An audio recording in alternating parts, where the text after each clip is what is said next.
What's up, everybody? Matt Gajewski here, back again with the Stochastic channel. And today we're talking some college football DFS ahead of week 3, the Thursday 2-game slate. Before we get started, make sure to hit that thumbs up button, subscribe to the channel, and hit the notification bell so you know when this and all other content goes live. We are brought to you by Caesars Sportsbook, and they have an offer for you guys for new users. Bet $50 and you will get $250 in the form of free bets. You will get $50 when that first one settles, and then $4 for the next 4 weeks. And if you or someone you know has a gambling problem, please call or text 1-800-GAMBLER. All right, we're going to get into this slate. I'll bring you to the data usage tool behind the glass.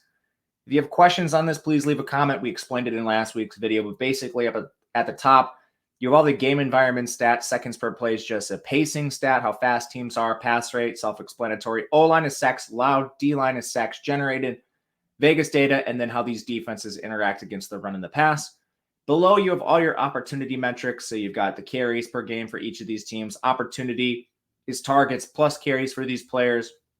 Those are all design stuff. So for the quarterbacks, the 12 and 15 for Ty Lavatai, for example, are designed runs. Do not include sacks or scrambles. Those can be found above. And the new addition here is routes for receivers in addition to all the target data. All this is updated and ready to go for our first game, which is going to be a barn burner between Navy and Memphis on this Thursday evening. The spread is 14.5. The total is sitting at 47.5 points. Navy runs the triple option. They have a 16% pass rate thereabouts. They're 132nd in pace, ahead of only Air Force, behind Army, of course. Ty Lavatai will play most of this game. In the first contest where Navy played Notre Dame, it was Lavatai most of the game, and Xavier Arline played a little bit, but he was just a gadget guy, ran some routes, got some carries.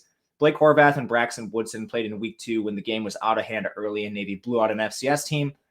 Don't think this is going to be a split. Lavatai has 88 rushing yards on the year. He has 12 and 15 designed attempts in the last 2 games. He's immediately going to come in as the 3rd best signal caller on this slate, just the way that it shakes out. But he's your primary GPP quarterback, in my opinion. The rushing floor is fine. You just have no ceiling because Navy doesn't throw the ball. So it's tough to play Lavatai on either platform here. The backfield, Daba Fofana should lead this. He plays more of the fullback position. He has 15 and 8 carries in back-to-back games. He's not used at all in the past game. Has 1 route on the year. You're not getting any pass game floor with Daba Fofana. He essentially has to run a couple touchdowns in to reach the ceiling for you, which is going to be tough here. Behind him, they're going to use Brandon Chapman and Alex Texa. Both of them are more change of pace backs. They play sort of the slot back position for this team. A little more underutilized. And right away, like the price difference between Fofana, Chapman, and Texa is not really that steep. 54 on DraftKings for Fofana, 52 for Chapman, 49 for Texa. I'd rather straight up just play Fofana. With that said, you do have a better pass game floor for Chapman and Texa, so perhaps it's closer than I'm actually indicating here. The route rate for Chapman so far in the year, it's 67%, but that jumped to 72 in the last game. And then Texa, very involved here as well. His route rate has hovered right around that 30-35% mark. So I think you can play them both in tournaments. Among the actual receivers, Amin Hassan technically has this label, even though he's like labeled as a receiver on the field, but DraftKings has him as a running back. His route rate was 72%, and he hasn't been carrying the ball much. So I think Amin Hassan is tough to play because you have to either use him at the flex or in the running back spot, even though he's technically playing receiver. I don't love that. I'd rather play like Texa or something. And then your wide receiver 2 and 3 are Kamari Williams and Jaden Umbarger. Both of them I think are completely fine here. I would rather play Umbarger at a slightly cheaper price, but very little separating these guys. They have the same targets. Yards go slightly to Williams, but again, Umbarger actually has the better route share, 78% compared to Williams at 67%. This is basically a GPP team only. And it's tough to say that because so much ownership is going to come from Memphis and Miami here. BethuneCookman not going to get a ton. So, I mean, you probably want to get to some Navy guys for contrarian builds. My favorite are going to be Chapman, Texa, and Umbarger if forced to pick. For the Memphis side, Seth Hennigan, returning signal caller, somewhat mobile here, is currently averaging 286 passing yards per game. Memphis has basically been in 2 non-competitive games.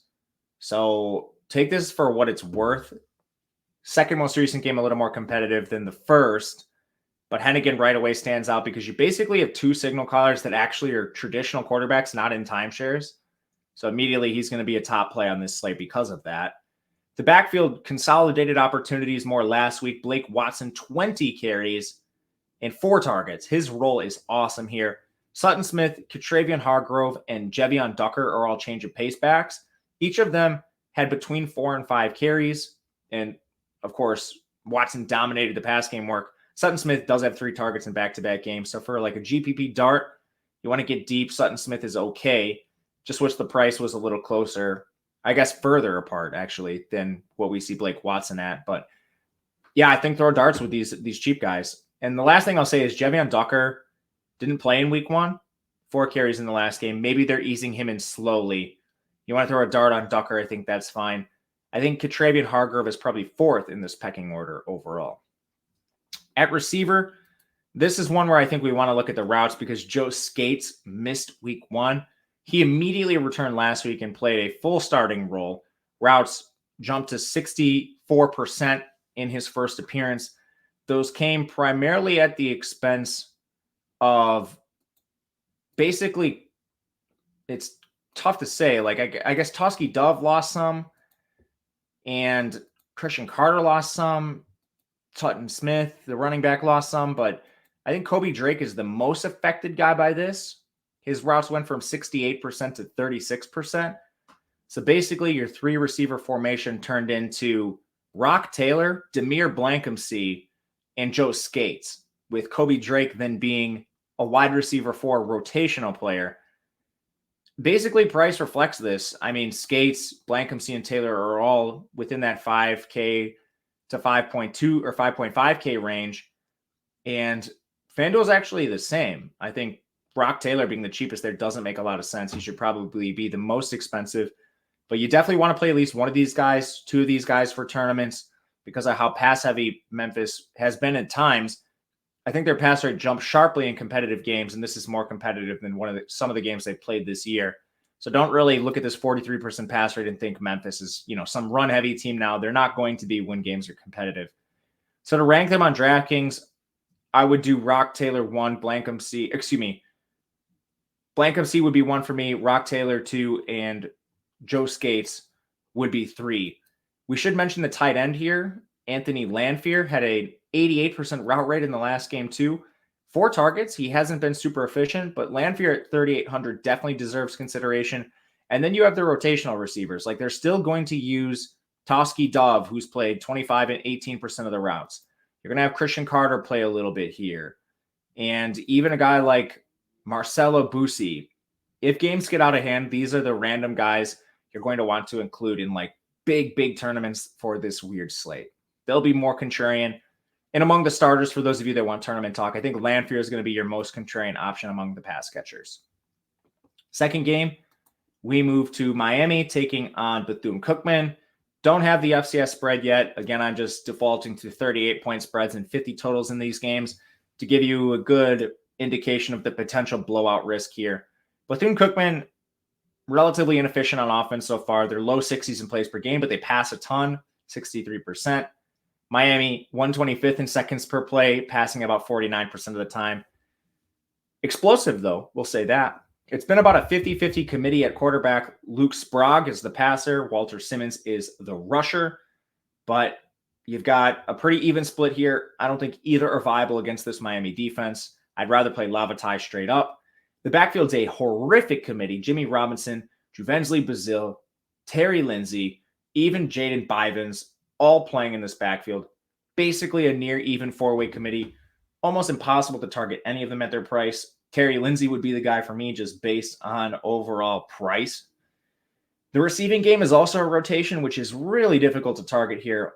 Davino Ellington, Dakari Allen Johnson, and Tink Boyd are the top 3 receivers. All of them have route rates between 66 and 67%. Not much separates them. I guess targets favor Ellington and Allen Johnson.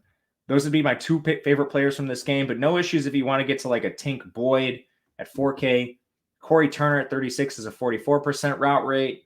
Omarion Stewart is a 40% route rate. And once you get beyond that, it gets pretty nasty with the rotation. So that's where I look to playing one-offs of Bethune-Cookman's pass game. Miami Van Dyke is going to be top two in terms of most popular signal callers here. It's averaging 285 yards per game, fresh off the dissection of Texas A&M. Not mobile, and he doesn't have a ton of attempts per game at 26. But again, we're dealing with a slate where you have a quarterback split in Bethune-Cookman and a triple option quarterback in Ty Labatai. So immediately Van Dyke stands out as a top two guy here.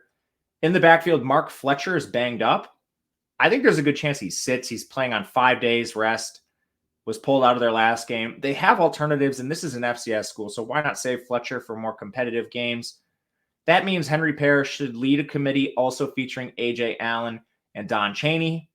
This is a tight price slate, so I actually have a lot of interest in A.J. Allen and Don Chaney as cheap options that could potentially handle work if this game's a blowout.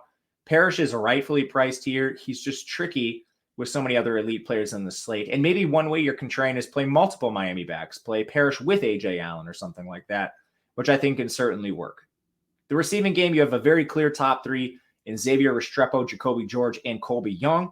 I think their routes get pulled a little bit back here just with the potential blowout against an FCS team. That should mean more snaps for Isaiah Horton, Tyler Harrell, and Ray Joseph, their freshmen in particular. I think all those guys are dart throws, and you certainly want to focus your attention on Restrepo, George, and Young. None of them are particularly expensive, and all of them have been explosive in this game, over 150 receiving yards. At tight end, Cam McCormick has been dominating snaps, but he only has one target overall. Again, they don't have Elijah Arroyo or Jaleel Skinner. I would be shocked if both play here. Why not use this time against an FCS school to get healthier? So McCormick is your deep dart throw here at tight end. I think he will be contrarian and worth a look. That'll do it for us today. Thank you guys for watching.